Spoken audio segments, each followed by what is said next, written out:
Welcome to Rico's Reading Room. Today I'll read a Christmas book called Home Alone. I know you'll love it. Home Alone, based on the story written by John Hughes and directed by Chris Columbus, illustrated by Kim Smith. Creatively read by Rico.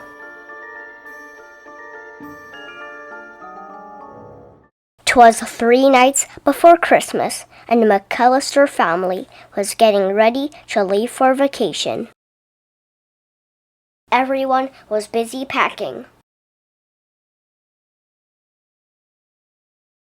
Everyone except Kevin, who was busy getting into trouble. "Go straight to bed," his mother demanded. "That's enough trouble for one day." Lying in bed, Kevin could hear voices and laughter coming from downstairs. Everyone was having fun without him. "I hope I never see my family again," Kevin whispered. "I wish I was home alone." The next morning, the house was very, very quiet. No one was shouting. No one was running around. No one was telling Kevin to hurry up and eat his breakfast. No one was home. Finally, Kevin realized what had happened.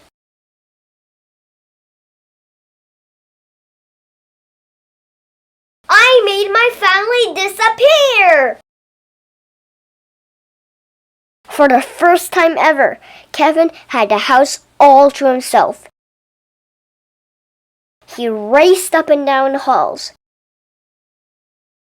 He jumped on all the beds. He ate a giant ice cream sundae for breakfast.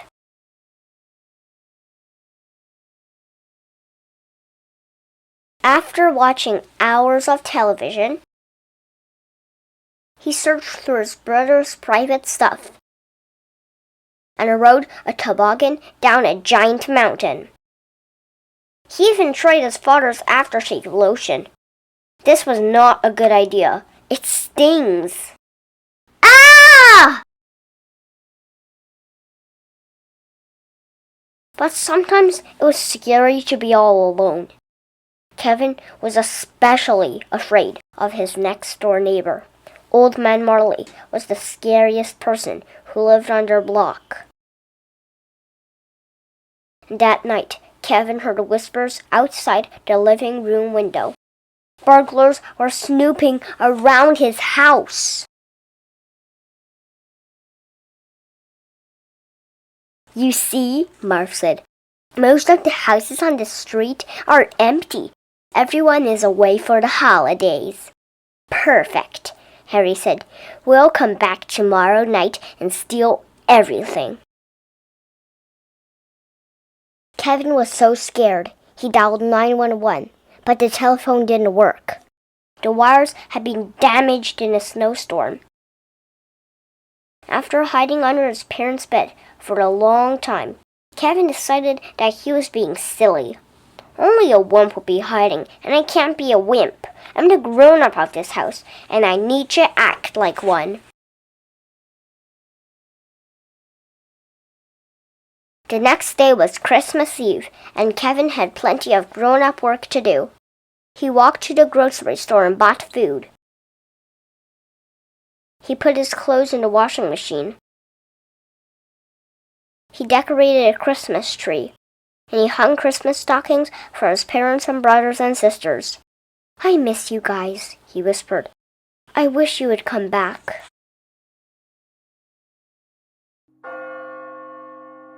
Kevin's family always went to church on Christmas Eve, so that's what Kevin did too. After the service ended, he saw his scary next-door neighbor, Old Man Marley, sitting nearby. "You don't have to be afraid," Mr. Marley said. "The kids in the neighborhood have lots of spooky stories about me, but they're not true." After they talked for a while, Kevin realized that Mr. Marley was in fact a very nice man. "Are you visiting anyone for Christmas?" Kevin asked. No, Mr. Marley said. I miss my family, and I like to see them. But my son and I are fighting. I said some angry words that I didn't mean. Kevin knew exactly how Mr. Marley felt. Kevin remembered wishing his family would disappear, but he hadn't really meant it. You should try talking to your son, Kevin said. Maybe I will, Mr. Marley said. When Kevin left the church, it was already dark. The burglars would be coming soon. He ran all the way home. Kevin made a plan that was full of booby traps. Battle plan: heavy cans, Xmas ornaments, ice, toy cars, feathers, fan, glue, ice, tar. By Kevin McAllister. He scattered toy cars and smeared tar on the basement steps. He made a big pile of feathers and hid sharp ornaments under the windowsills. He sprayed water on the front steps and tied paint cans to ropes. He stretched a tripwire through the hallway and built an escape route to his treehouse.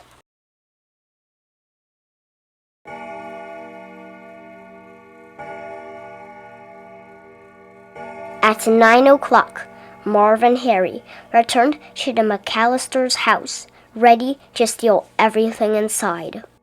They didn't know that Kevin had sprayed water all over the steps, or that the water had frozen into slick, slippery ice.